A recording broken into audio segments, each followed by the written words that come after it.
Okay, so yesterday we began to analyze the name of this week's Torah portion.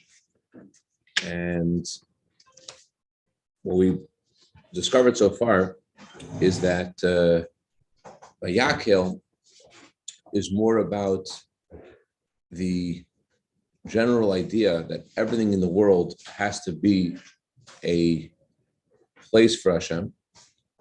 And Pekudei, on the other hand, is about the individual contribution that each thing contributes to Hashem's glory. So Vayakhel is about how it all belongs to Hashem, and Pekudei is looking at the details. Vayakhel means to gather, how we recognize that everything has to belong to Hashem, and Pekudei is looking at the various components of our life and thinking about each of them individually. So this was brought up to help us explain why on Parshas Vayakhel specifically we read about the half shekel. It would seem that Pekudei would be the natural Torah portion associated with the half shekel, because the half shekels were gathered to purchase the sockets in the Mishkan, and in Parshas Pekudei the Torah lists the total contribution of the 100 kikar of silver and how they were used to make the sockets. So that would seem to be a natural fit for the half shekel. But instead, we read this on Parshas Vayakhel, so we have to explain a little bit more what exactly does Vayakhel mean practically in a personal level, and what does Pekudei mean. So we're going to go to page 360. See this there's two ways you can make a home for Hashem. One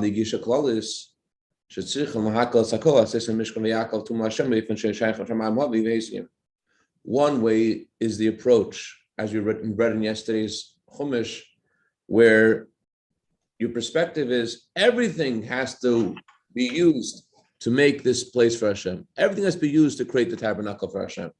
And as we only yesterday in the Chumash, the people were bringing, and they had Moshe tell them to stop bringing. So the perspective was, we got to make it all. Everything has to be part of this Mishkan. We have to give everything we have to make this home for Hashem. That's one approach. Vayakhel. Vayakhel means it all belongs to Hashem. Beis, another approach is, again, the objective is to make the world, to make a home for Hashem. One approach is it all belongs to Hashem. The other approach is by meditating in the details of in the existence of each detail, its particular importance, its virtues, its characteristics, in order to use every single detail, every virtue, every characteristic, in order that characteristic should be used to serve Hashem, so that it should become a part of the tabernacle in a specific way. That's the theme of Pekudei, where there was an accounting made of all the donations of silver, copper, and gold, what they were used for. There was an accounting made of each thing that was there and how it should be used for the tabernacle. So it sounds like the difference between them is merely in what comes first, what comes second. It sounds like first you have to have the perspective that all belongs to Hashem, and then there's perspective of, okay, so now what do we need to do? Step one and step two. It seems like Vayakhel Pekudei is step one and step two. Vayakhel is step one. We need to make everything has to belong to Hashem. And step two is, how does each thing contribute? But what I was going to say is, we'll see that they're not actually two parts of the same process.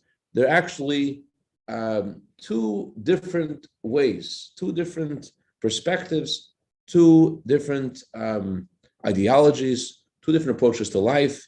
Now, let's go. The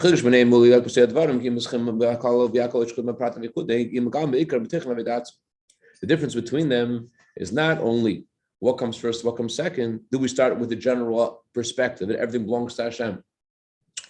Or do we start with looking at the details? Rather, the difference between them is not what comes first or second. Rather, the difference between them is in the whole content of what you're doing. If you begin by looking at the existence of each detail, the first thing you sense, the first thing you feel is the world. You feel there is something here that has importance, that has unique characteristics. And your service of Hashem is to cause that this specific thing, this thing that exists in the world, that it should be used for the tabernacle.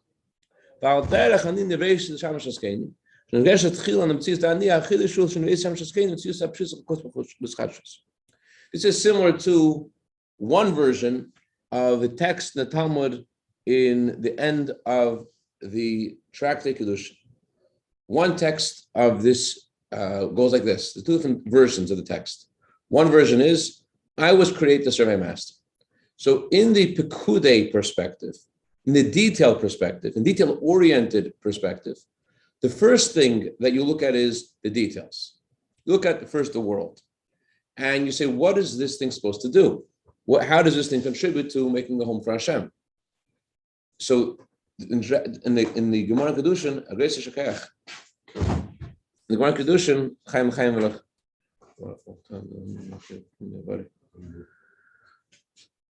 the Gemara Kedushin says these words: I was created to serve my master. That's what Gemara Kedushin says. I was created to serve Hashem. So first of all, there's me. I exist. And the novelty is that I was created to serve Hashem. But the very first thing I feel is that I exist. That's a Pekudi perspective. First, you're looking at the existence of the world. First, there's a thing. And now your question is, what do we do with the thing? So that's a one version of Kedushin reads, I was created to serve Master. First, there's me. I was created. Now, what do we do with me? I'm here to serve Hashem. I have an arm. Why do I have an arm? I have an arm to put on tefillin. So so what's coming first is that there's a world, and what's coming second is that there's Hashem. What's coming natural, what's the obvious element here is the world, and what's unique and what's novel and what's abstract is that it's meant to be used for something called Hashem. That's one perspective. That's a Pekudi perspective. You're focusing on the world. Look at the sentence. It says, so that's even more so. Right. First you say, for me, the world, full sentence, for me, the whole world for me. And I was concerned. So first you start with even a bigger peak. Right. The whole world's created for me. So the emphasis of Pekudi is, we're not saying that there's a value in this. So it's not to be discarded. There's a value. The value is you're looking at the world first. That's one perspective.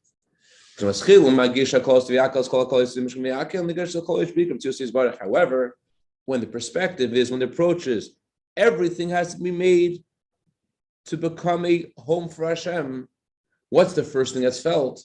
What's felt is Hashem. But also leaving the Shoshmi, the perspective of Vayakhel, when your perspective is everything should be used for the sake of Hashem. If that's your perspective, what you're really saying is who you're talking about. You're talking about Hashem. You're not talking about the details. You're talking about the Eibishter. There's an Eibishter. We have to make a home for the Eibishter. And as the Torah emphasizes, it should be done for Hashem's sake. Umeila lishmi, for Hashem's sake. Umeila gam yona elim k'sheisim k'kil m'tzrecha m'tzis ha'mishkan nish b'koliyah k'tzis ha'shabaham k'tzadutz l'tzis ha'mishkan ashkom tziyusam ein el mishkan l'izbarich. So when you have that perspective, even after you gather the various components of physical things, physical objects, what you feel in all these objects is not what they are, their color, their shape, their characteristics, their properties, how they're used for the tabernacle. What you feel more is, this is for the Eibishter. This is for the Eibishter. This is also for the Eibishter.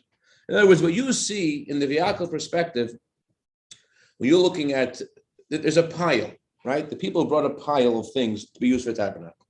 In the Pekudi perspective, when you're looking at it, you say, there's silver, that'll be good for the sockets. There's gold, that'll be used good for the Aron. When you're looking at a Vayakhel perspective, when you're seeing the various components, and another thing for the Eibush, another thing for the Eibush, you don't notice the gold and the silver and the copper. It's all for the, look at all this is for the Eibush. see, the main thing is you see the Mishkan. Right. See what the purpose of that is, and those are all just components to. Right. And not just the Mishkan, you see the Eibishter. You see that this is for Hashem. Your first thing is that you know about is there's an Eibishter and he wants a home, and this is all for him. This is like the other version of the text in the end of Tractate Kedushin. The other version reads like this: I was not created but to serve my master. So as Ramelech Sibal Vasham explained this to me, he said that what this means is, it's not that I have a hand and my hand is here to put on tefillin. It's the opposite. Because there's a mitzvah of tefillin, therefore I have a hand. So to begin with, all the reason I have a hand is because there's tefillin. I was not created but to serve my master is not just a difference in grammar. It's a whole different perspective, that there's an Eibishter. And because there's an Eibishter and he has a mitzvah of tefillin, therefore there has to be a world. The first thing is that there's an Eibishter. The first thing that's felt is God. And what's novel and what's abstract and what's distant and what has to be analyzed and explained is creation, is the world. And what is it for? It's to serve Hashem. But you're first in the Vayakhel perspective, what you know about is that there's an Eibishter. What's the world for? Oh, the world is here to serve, is here to serve Hashem. And your perspective is everything should be used to serve Hashem. It sounds very similar to another concept that we had a few weeks ago in Parshas Yisrei, where Rabbi Akiva and Rabbi Shmuel argued about the response the Jewish people gave to the Ten Commandments. According to Rabbi Akiva, when Hashem said, "Don't kill," everyone said, "Yes, we will not kill." According to Rabbi Shmuel, everyone said, "No, we won't kill." So they're just arguing about grammar, what the word they said, what's the difference? So Chassidus explains, it wasn't their argument what word they said. Rabbi Shmuel was a different kind of person than Rabbi Akiva. Rabbi Shmuel was a tzaddik gomer. He was a Kohen Gadol. And his method of serving Hashem, as a method of a tzaddik, is to draw godliness into the world, to draw godliness into the parameters of the world. So from the perspective of Rabbi Shmuel, when you hear the words, when you talk about murder, talk about idolatry, talk about immorality, what is a tzaddik's reaction to all these things? Feh, lay. They said, no, this is terrible. This is terrible. When you hear about honoring your father and mother, keeping the Shabbos, what do you feel? Oh, this is beautiful. Yes, this is great. That's the tzaddik's perspective. Rabbi Akiva had a whole different perspective. Rabbi Akiva is a Baal Tshuva. Akiva came from Gaden. Rabbi Akiva's perspective is more not about drawing godliness into the world, but Baal Tshuva's method of serving Hashem is more of escapism, of leaping away from what he was used to before and of coming close to Hashem. In the language of Chassidus, Rabbi Shmuel's way of serving Hashem is called Hamshacha, drawing godliness into the world. Rabbi Akiva's way of serving Hashem is Halah, elevating yourself to Hashem and not looking at and therefore, what did the Jewish people answer? When they were told don't kill, from Rabbi Akiva's perspective, during this home famous Maisa, Rabbi Akiva said the Jewish people said yes when it came to. I'm going to tell you the Maisa in a second. This is when the point of Maisa, and I'll tell you the Maisa, and I'll explain how this Maisa brings up the point. The point I want to say is that the Jewish people, when Hashem said don't kill, they didn't say no, we won't kill. They said yes, we won't kill. What type was yes? And they said, what a great way to reveal the glory of Hashem. Idolatry, another way to reveal the glory of Hashem, by not bowing to idols. There was...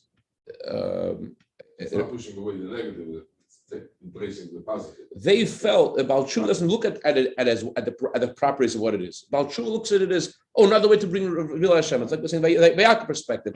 He doesn't look at the details of what the things are. He looks at more, it's all for the Eibishter. But at Mount Sinai, what are they feeling? According to Akiva, they felt the ultimate of Vayakhel. They felt like, it's all for the Eibishter. Vayakhel, oh great, don't steal. What else do you want to tell us? Fantastic, what else? So the Baruch Mezhebuzer, he's an Angel Baal Shem Tov, and he had a whole different way of serving Hashem than Rabbi Yitzchak Berditchev.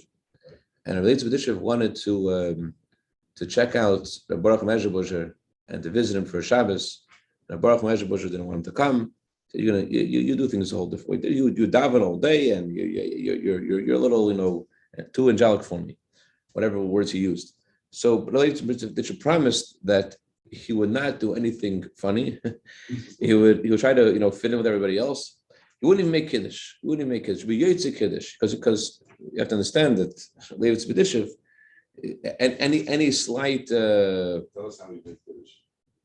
Yeah, right. As if I can imagine it even. But put it this way, that the other tzaddikim we know about that. Let me tell you, the chicken. The chicken in a bracha al ashchita, and he had such dveikos in his bracha that by the time he finished the bracha, the chicken had long escaped. And he said, "Who is the hin? Where is the chicken?" He didn't even know that the chicken was gone because he was so into his bracha. So, anyways, it comes Friday night, and the B'livitz Dishev agrees, and he's following rules, and he has to answer Amen, and he answers the Amen. And the custom by Polish Chassidim is they have served two kinds of fish. They serve sweet fish and serve sour fish. I don't know, sour fish. So two kinds of fish: sweet fish, another kind of fish, spicy fish. So the waiter goes over to the B'livitz Dishev and says, "What kind of fish do you love?" So this he can't handle himself already. He's like, "I love fish. I love Hashem." And with that excitement, he knocked the whole tray of fish over, and the fish spilled on the Tzaddik Baruch Mezhebush, and it stained. He was wearing a talus. Apparently, he wore a talus by Friday night Shabbos meal. I don't know how that works, but that's where I heard the story. So and he stained the talus. And the Baruch Mezhebush said he never wants to wash the talus. A talus that was stained by a Jew who only loves Hashem, and that talus was actually passed in tradition that went to B'Shal Rishon got the talus, and eventually I'm not sure if someone was buried with the talus, or maybe it was lost by World War II. I don't remember, but it's not like a story. It's an emes and ma'aseh. There's mamash talus and it was stained, but Rabbi Levi's B'dishev. It's true that if there's a custom of two kinds of fish, right? Both kinds of fish are necessary to serve Hashem, and you need to have two kinds of fish if that's your custom. But from Levi's B'dishev's perspective, it's what does a fish have to do with it? It's all Eibishter. Similar story. Beside the Liberov, he was a Rebbe's emissary to Morocco. I shared a story with you, I think, a few months ago. He said the Liberov. He said, "You haven't heard." Chaim. He was giving a shir to a group of people that never learned chassidus before. He was giving a shir on the concept of the two levels of Shabbos. The Alter Rebbe speaks about two levels of Shabbos, and every Shabbos is called Iskut Shabbat HaKafel. Every element of Shabbos is doubled. And therefore, and that reason for that is because there's two levels within Shabbos. Shabbos has two levels. So after he finishes the whole shir, one of the Chassidim was just introduced to this deep concept. He says, "Oh, maybe that's why we have two kinds of fish, two kinds of kugel on Shabbos." So as I was like, "What does kugel have to do with Shabbos?" Even though the guy's question, he might be right. That's why I have two kinds of kugel, kind of fish. But perspective, I decided Librov, what does fish have to do with it? What's kugel have to do with it? It's about the Eibishter. Fish, kugel. That's the Vayakhel perspective. What is fish? William has a whole talk about why we're supposed to eat kugel and some other dishes on Shabbos, right? It's order. Of Shabbos. Yeah, Rabbi Lando heard from Rabbi Rashab that the order of the food that we eat on Shabbos, kasha, kugel, fleish, kasha, then kugel and fleish, is a tradition from Moshe Rabbeinu. Wow. That's he heard it from Rabbi Rashab. I heard it from Rabbi Lando's grandson. So it's a tradition. Huh? Is that the current Rav of Levi? No. It's his brother or son. I'm not sure. Where's the tradition from? What? Where's the tradition from? Rebbe Rashab, Moshe Rabbeinu, Moses. Why don't we have kasha v'Shabbos? I don't know. Maybe we're yet to something else. But kugel before flesh, the kasha kugel flesh. I don't know why it's not the prevalent custom, but that's the maybe it is. Just don't know about it. I bet in the Atlanta house it is a prevalent custom. Actually, eggs, egg salad on Well, that's Pelish Chassidin. He has a whole talk about it. It's not so simple how they cut the onions and halachically. Okay.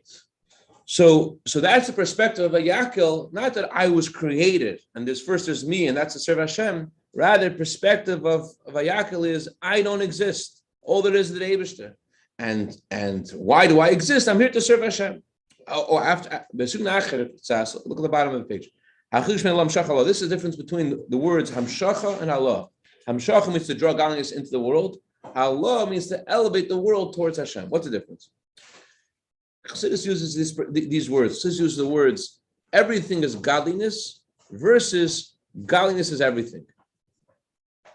Everything is godliness means that first there is I think it's actually two different interpretations of those two phrases that Chassidus uses.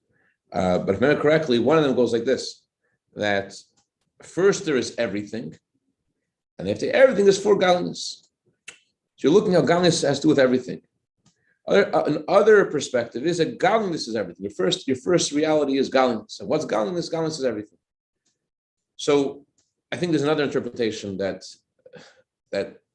everything is godliness means that your focus is on how to make everything godly, like Vayakhel.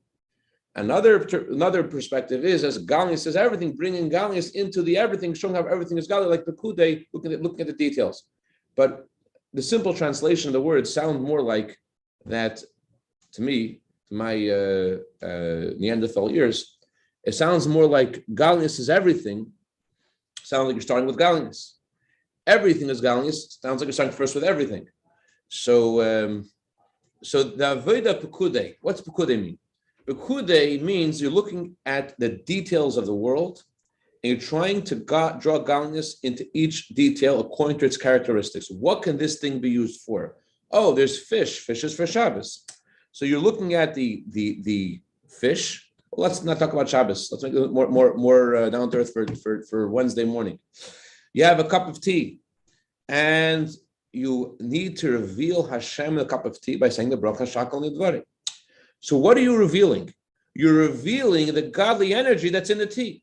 The godly energy, the word of Hashem, which said, "Let this be a water." The soul, which is in the water. That's your revealing.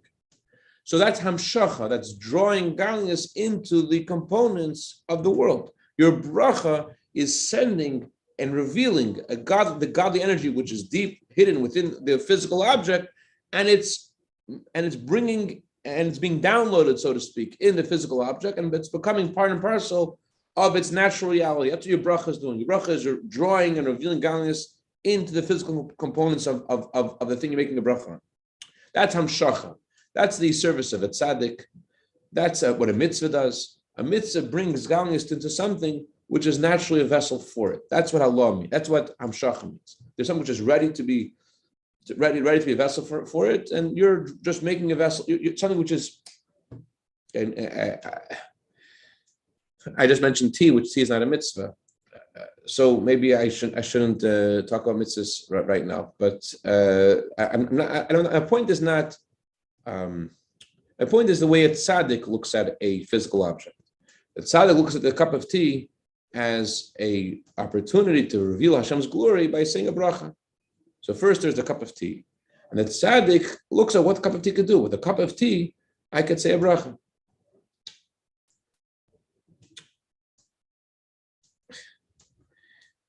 We're talking about very deep concepts, very high things. There was a tzaddik who was once coughing, and his son brought him a cup of tea.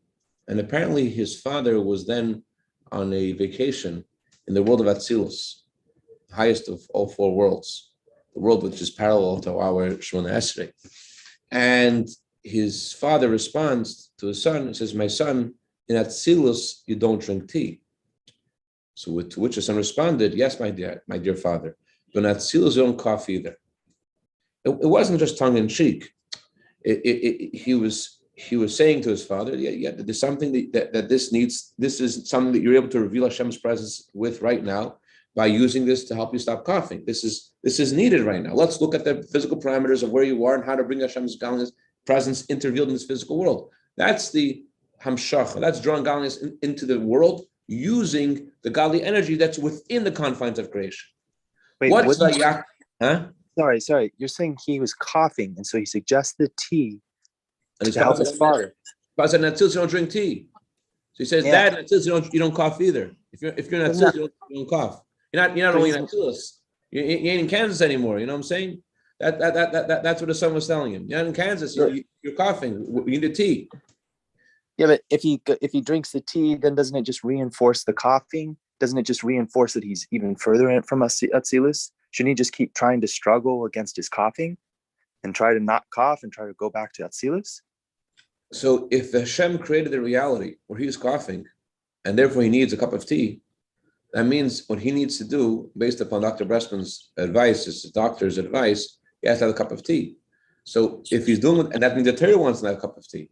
And if the Torah wants to have a cup of tea, that means that his bracha is what the world needs now. The world doesn't need him to hang out in Atzilus now. The world, what Hashem wants him to do is to reveal godliness in a cup of tea.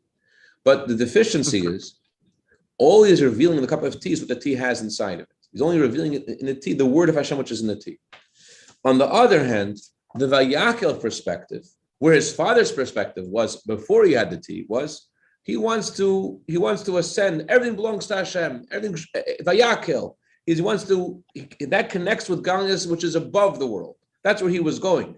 I want to elevate all of existence and bring all of existence to Hashem. That's the perspective of his father. Vayakhel. Not about. I'm not going to look at the different details of the world right now. I want it all belongs to Hashem. So in the Pekude model, there's more of an emphasis on the parameters of the world. In the language of the Medrash, God desires a home in the lowest realm. The Pekude perspective is, the emphasis is on the parameters of the world. How does each detail, how does each characteristic, how does the property of each thing, how does it contribute to this home of Hashem? In everything in the world, this should be the revelation of Hashem's essence. That's what the perspective of Pekude is. Pekude is about the impact. In other words, Pekude is, in one word, is impact. If we're talking about impact, then you need to think about the details of the world. You need to think of what's going on. You need to think about, do you need a tea right now or do you need an aspirin? What needs to happen right now? Pekude is good for impact. But regarding revelation, Pekude is lousy. I shouldn't use those words. Pekude is not about revelation. Pekude is about how to use the various components of the world in a way to bring out the glory of Hashem in this world. So Vayakhel is something distinct. It's a separate parsha. It's not joined together this year. Vayakhel is a separate parsha. What's Vayakhel about? Vayakhel is about gathering all of existence and elevating it to Hashem. Everything should leave the parameters of where it is. We should ignore the parameters, ignore the properties. It all should belong to Hashem. That's the perspective of Vayakhel. It all belongs to Hashem. There's now looking at the details. That's Vayakhel perspective. So it's about connecting to godliness. How godliness transcends reality, transcends the physical. It's not about revealing the godly energy within the creation. It's about how everything belongs to Hashem. And not looking at the details of creation. Not looking at the word of Hashem in each creature. It's beyond, like, put it this way. The Rebbe Rashab was once saying giving a Farbrengen, and he said, this is not a piece of wood. This is the word of Hashem which says, be a piece of wood. That's one perspective. That we're looking at the piece of wood. That's Pekude. That lofty perspective is Pekude. Vayakhel is even beyond that. Vayakhel is no piece, it's all for Hashem. Oh, is it wood? Is it metal? Is it silver? Is it copper? I don't even know. It's all for Hashem. It's about elevating the world, gathering everything together, and realizing how it's all for Him. L'chaim. Well, yeah. One thing. Yeah. Because you're not fighting against what's in front of you. Because what's in front of you always comes from Hashem. So you still haven't made yourself God. You just accept that what's there is there because He's put it there, and so it can be elevated. Because He's put it there for a reason. He's put it there because it's the time for you to elevate whatever's in front of you. Right. But let's take a look at this boy's tzaddik father. The tzaddik's perspective was, I don't care about tea right now. I don't care about coughing right now. Tea and coughing and not coughing, having tea and not having tea are equal to me. Mm. And his son said, "Well, Dad, you know what? There's something you could do right now to honor Hashem. You could say a bracha now. That's what you could do. You need to get out of Atzilus now because in Atzilus you don't cough." So his father agreed, but from his father's perspective, he wasn't into his tea. He didn't taste the tea. He tasted the bracha more than the tea. The only reason he took the tea was because the coughing was a sign that he could elevate the world. All right. Like I could, if I look at the Vayakhel perspective, I'd say Daf, Yemi, Chassidus, it's all for the Eibush, doesn't matter this time, that time, it's all for Hashem. But looking at Pekude, like, well, now the time